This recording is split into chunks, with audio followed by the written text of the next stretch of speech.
Bom dia, queridos irmãos e irmãs, graça e paz. Estamos começando a nossa aula da Escola Dominical, a última da nossa revista Maturidade Cristã. Eu quero destacar aqui que foi um tempo muito bom de estudo da palavra, a revista é excelente e trouxe muitos bons frutos, tenho certeza, aqui para a nossa comunidade de fé, para a nossa Igreja Metodista do Jardim Oceânico. E hoje nós vamos começar o último estudo, lição 23, renúncia e maturidade cristã. O texto bíblico base é Marcos 8, do 27 ao 38, que é quando o Cristo interroga os seus discípulos e pergunta a eles, né, quem eles dizem, né, que eu sou. E aí, né, os discípulos falam, poxa, alguns dizem que você é João Batista, outros dizem que você é Elias, ou algum outro dos profetas que ressurgiu. Aí o Cristo pergunta, mas e vocês? O que vocês dizem que eu sou? E aí Pedro interpela e diz, tu és o Cristo, filho do Deus vivo. E então Jesus começa a falar da sua missão, de como era necessário que ele se entregasse e morresse na mão do Império Romano para perdão dos nossos pecados. Então nós temos aquele episódio aonde Pedro ele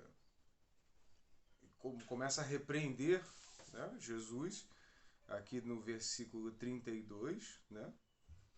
E aí Jesus repreende Pedro, diz, olha Pedro, você não está falando isso da parte do homem, você está falando isso da parte do homem, não da parte de Deus.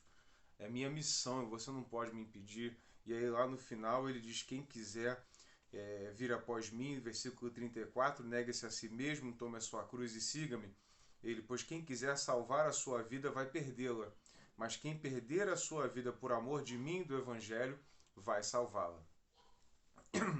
E aí então ele fala no último versículo, no versículo 38, que quem se envergonhar das palavras de Jesus, também o Pai não o receberá no céu. Também o Pai se envergonhará daquela pessoa.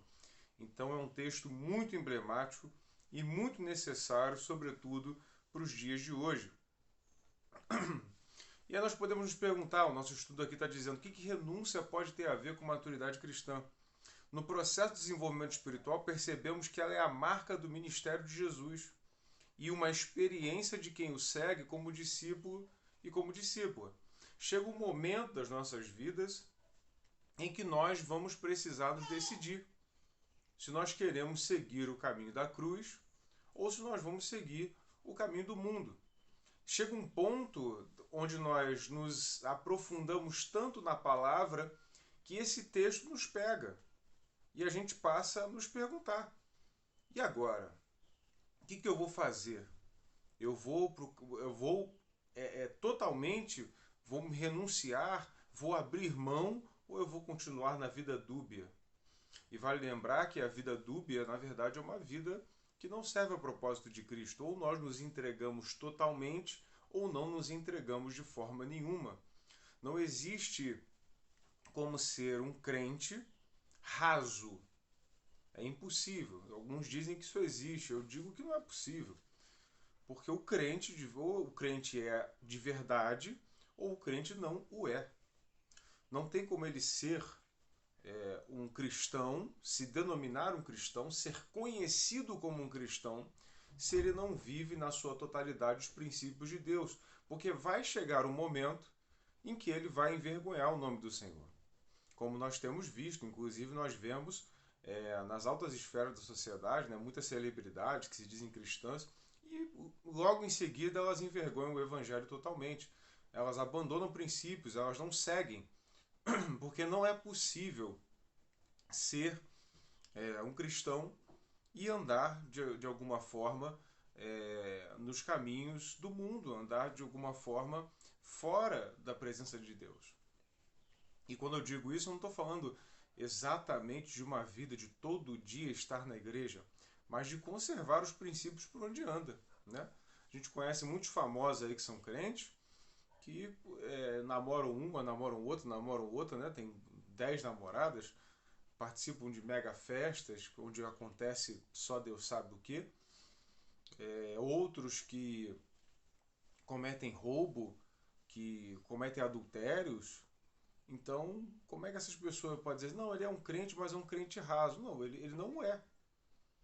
Se um cristão ele entende que existe um juízo no final, como todos nós aqui que lemos a Bíblia, que a interpretamos, que nós temos ela revelada no nosso coração, sabemos que haverá um juízo. Por quê? Porque sabemos que o testemunho de Cristo é verdadeiro e sabemos que aqueles que relataram as palavras de Cristo pagaram com seu sangue, com a sua própria vida, para que autenticasse a veracidade dessas mensagens. E ele diz que o Senhor é o justo juiz e ele julgará cada um segundo as suas obras. E aqueles que forem aprovados receberão a coroa da vida, e aqueles que não o forem serão condenados ao lago de fogo e enxofre, ao inferno. Portanto, se alguém entende a gravidade dessa promessa, a gravidade dessa palavra, não vai viver de modo leviano na presença de Deus. Não tem como alguém que tenha revelação dessa verdade da parte de Deus proceda dessa forma. Né? Então é isso que o texto está nos dizendo aqui no início. Mesmo presente na caminhada cristã, a renúncia só pode ser entendida e vivida na dimensão da graça, quando amadurecemos na relação com Deus. Ao tratarmos de renúncia nessa última lição, desejamos afirmá-la como um ato de fé para quem permanece em Jesus. Então Jesus, ele dá essa série de instruções para quem deseja o seguir. Ele diz, olha, primeiro, você precisa confessar que Jesus é o Cristo. Você precisa saber quem é o seu Deus. Existem muitos hoje que estão pregando uma série de relativismos e revisionismos teológicos, por assim dizer. E estão dizendo, não, peraí, nós temos que ver direitinho. Será que Jesus foi o único ali a se manifestar? Não, será que não existiram outros Messias, outros Machias, né? Outros Cristos? Meus queridos, só temos um. Só temos um relatado na Escritura. Nós só temos uma verdade sólida a qual nós devemos nos apoiar. Se o próprio Deus não nos revelou nada diferente, é porque nós não precisamos saber de nada diferente. O ser humano, na sua busca por conhecer mais do que lhe convém, acaba se afastando do propósito original de Deus. Acaba se afastando da promessa, acaba se afastando do projeto. E aí acaba caindo em devaneios, em discussões inúteis, infrutíferas, e acabam saindo da verdade simples, direta, concreta do Evangelho para as nossas vidas. Então precisamos reconhecer, ele é o Cristo. E o que seguir a Cristo vai nos implicar? Sofrimento, vai nos implicar em rejeição. Né?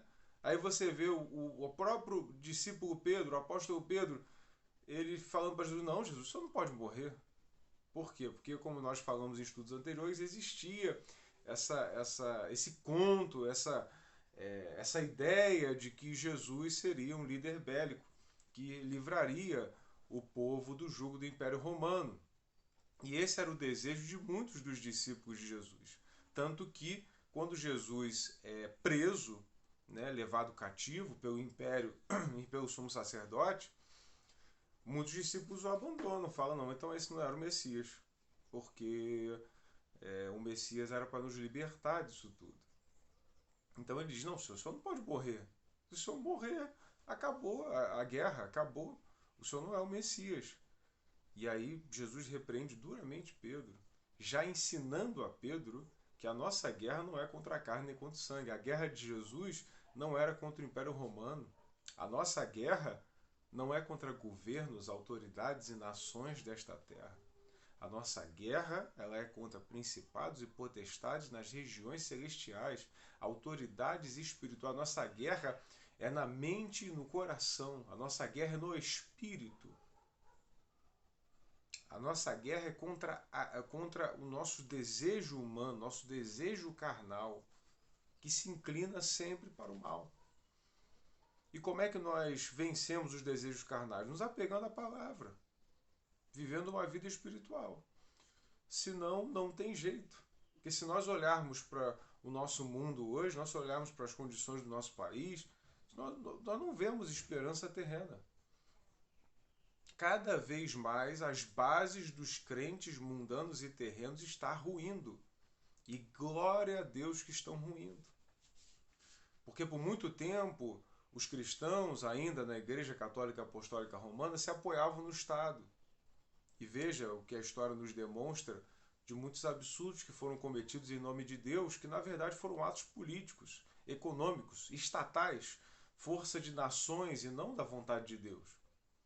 Aí depois, agora, os crentes eles se apoiam, após a Reforma Protestante, se apoiam da burguesia, e aí se apoiam nos princípios daqueles que tinham alta condição financeira, são ajudados por diversos que possuem alta condição financeira, pessoas da alta classe, da alta sociedade, e aí muitas igrejas evangélicas se constroem em cima dessa alta sociedade, tanto que as igrejas só vão alcançar as favelas muito depois, né? Vão alcançar as igrejas evangélicas, sobretudo, vão alcançar os mais pobres com frequência, se instalar no meio dos mais pobres muito depois. E aí agora a igreja continua se apoiando em líderes. Querem que governantes os salvem, os livrem, ou de alguma forma retardem aquilo que está escrito na palavra que viria sobre a igreja. E o que acontece? Isso acaba nos tirando a esperança. Eu conheço muitos crentes que estão sem esperança nas coisas vindouras, nas coisas de Deus, nas coisas eternas. Depositaram a sua esperança em promessas de campanha, de governos. Depositam suas esperanças em eleições. Poxa, pastor, mas e aí, a gente não pode ter esperança nisso? A palavra de Deus nos diz para nós termos esperança em Cristo, em Deus. E só podemos entender isso com maturidade. Veja o cenário da época, veja o texto que nós estamos lendo, Marcos 8, do 27 ao 38. Enquanto os discípulos esperavam um líder político e bélico, Jesus estava mostrando que era um líder espiritual. Enquanto os discípulos estavam esperando uma salvação social, política, militar, enquanto os discípulos estavam esperando um líder como Davi para montar uma nação física de adoração a Deus e de liberdade em Cristo, no Messias, Jesus estava dizendo, olha, o meu reino não é desse mundo. Tanto que se alguém disser que o meu reino está aqui ou ali, não acreditem. Porque o reino de Deus está dentro de nós. Dentro de nós. Jesus quer transformar pessoas. Jesus nunca transforma instituições. Jesus transforma pessoas. E pessoas transformam instituições. Enquanto os corações dos crentes não forem transformados e amadurecidos na palavra de Deus, nós não veremos transformações. Você pode ver que John Wesley, falando da nossa história como povo metodista, ele transformou a nação, mas ele não começou pela rainha, ele não começou pelo Estado, ele não começou sequer pela igreja. Ele começou pelas pessoas que estavam nas ruas. E as pessoas transformaram a Inglaterra. E os livros de história até hoje relatam John Wesley como um revolucionário que transformou a Inglaterra. Pelo quê? Pela santidade, pelo amor a Deus, pelo temor, pela vida de piedade, pela missão, pela assistência. Mas começou por onde? Pelas pessoas. Então ele vai dizer, naquela época se levantavam muitos cristos, né? E a expectativa do povo cabiam pessoas que viriam como juízes, profetas, doutores, guerreiros, mas nunca um Cristo que assumisse a condição de servo, disposto a morrer. Entendeu? Então ele está dizendo aqui no nosso texto, nós temos a certeza de que eles estavam esperando esse tipo de Cristo, e não era. Então Jesus ensina as pessoas a se comprometerem radicalmente com esse processo de amadurecimento espiritual e entender esse papel. Portanto, o que nós devemos entender debaixo dessa palavra é que nós temos que negar a nós mesmos, negar a nossa própria vontade. Se nós lermos o noticiário, se nós lermos as notícias do dia, se nós observarmos os acontecimentos até do nosso bairro, humanamente falando, nós queremos tomar muitas atitudes. Queremos tomar muitas atitudes, mas nós devemos o quê? Submeter as nossas vontades debaixo de oração. Devemos submeter os nossos anseios à palavra de Deus. E entender que além daquilo que nós queremos, dos nossos impulsos, existe um Deus que está no comando de tudo, que nunca perdeu o controle e que deseja fazer de nós muito mais do que nós pensamos que nós podemos fazer. É difícil, irmãos, eu não digo para os irmãos que é fácil, mas é um exercício diário de nós nos desapegarmos a cada vez mais das realidades terrenas e nos apegarmos cada vez mais às verdades de Deus. Então nós precisamos fazer isso. Nós precisamos fazer isso. E aí ele vai dizer então, renunciar ao pecado. Renunciar às coisas que nós achamos ter o direito de fazer, mas sabemos que desagradam a Deus. Autoexplicativo, né? Perdoar as pessoas que nos ofendem. Oh, irmãos, como eu tenho visto no meio das igrejas dificuldade em fazer isso. Precisamos perdoar aquele que nos ofendem. A oração do Pai Nosso vai dizer: perdoa as nossas dívidas, assim como nós temos perdoado os nossos devedores. Se nós não perdoamos os outros, Deus não nos perdoa. E eu já vi muitos crentes com muitos anos de igreja rejeitando essa verdade. E por isso, sem perceber, estão longe de Deus. Por quê? Porque não perdoam, simples. Às vezes algumas pessoas perguntam, por que eu estou tão frio espiritualmente? Já exercitou o perdão? Já pediu para Deus sondar o teu coração e saber se há algum caminho mau? Pode ser que seja isso. Simplesmente falta de perdão. Renunciar ao direito de reconhecimento. Olha essa verdade. Quando servimos a Cristo, fazemos tudo para Ele. Então não nos movemos por elogios ou pela falta deles, apenas o servimos. Isso também é fruto da maturidade. Eu conheci uma vez um crente, ele era do Ministério de Louvor, ele disse para mim assim, eu estou saindo da igreja porque eu não tenho reconhecimento. Ninguém reconhece o trabalho que eu faço aqui. E aí é aquela pergunta, você faz para quem? Você faz para quem? Você está esperando o quê de quem? Você está com expectativas em relação aos homens ou está com esperança em relação a Deus? Já encontrei muitos na caminhada que faziam as coisas para Deus, mas reclamando. Eu dizia, meu irmão, se você está reclamando, não é por amor. Se você está reclamando, você não sabe para quem você está trabalhando. Uma coisa é o homem, outra coisa é Deus. Uma coisa é a vingança, outra coisa é a misericórdia. Portanto, nós precisamos renunciar ao direito de reconhecimento, porque muitas das vezes não seremos reconhecidos. A história dos profetas de Israel nos confirma isso. Sujeitar-nos às autoridades, desde que isso não signifique agir contrariamente à palavra de Deus, somente essa exceção. Precisamos respeitar as autoridades por amor ao Senhor. Qual é a única exceção para se sujeitar às autoridades? A exceção é quando as autoridades te falarem para fazer alguma coisa que é contra a palavra de Deus. Somente isso. De resto, obedeça e se sujeite. Numa democracia temos o direito de discordar. Mas se é ordenança e não contradiz a palavra, faça. E isso vai servir de testemunho. Existem muitos crentes dando mau testemunho hoje em dia, porque desobedecem ordens simples vindas de autoridades e trazem sobre si condenação. Não precisa, não é necessário, não é justo, não é verdadeiro.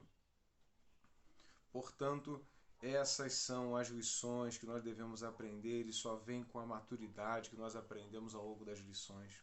Conclusão: a renúncia é uma marca da maturidade da vida cristã, pois nos assemelha a Jesus como seus discípulos e discípulas. A graça divina nos capacita a renunciar e o perdão de Deus nos acolhe quando falhamos, no processo de submeter a nossa vontade aos desígnios dele. Ainda hoje, este é o desafio do Senhor. Se alguém quiser vir após mim, negue-se a si mesmo, tome a sua cruz e siga-me. Podemos aceitar com confiança a proposta e seguir os passos de Cristo, crendo que a morte para os nossos pecados e para as nossas vontades produzirá em nós frutos que promovem uma vida saudável à luz dos parâmetros bíblicos e nos levam para a eternidade. Que essa mensagem possa entrar no seu coração e no meu, e que nós venhamos, como discípulos e discípulas de Cristo, ser testemunhas, mártires, diante dessa geração adúltera, pervertida e corrupta. Essa geração caída pelo pecado, que nós venhamos a resplandecer como luzeiros do mundo. Não pelo nosso mérito, mas por obediência e por amor à vontade de Deus e somente pela capacitação do Espírito Santo de Deus. Toda a honra, toda a glória, todo louvor sejam dados ao Senhor, Pai de nosso Senhor Jesus Cristo, e que nos concede o Espírito Santo. Deus abençoe e até a próxima lição. Graça e paz.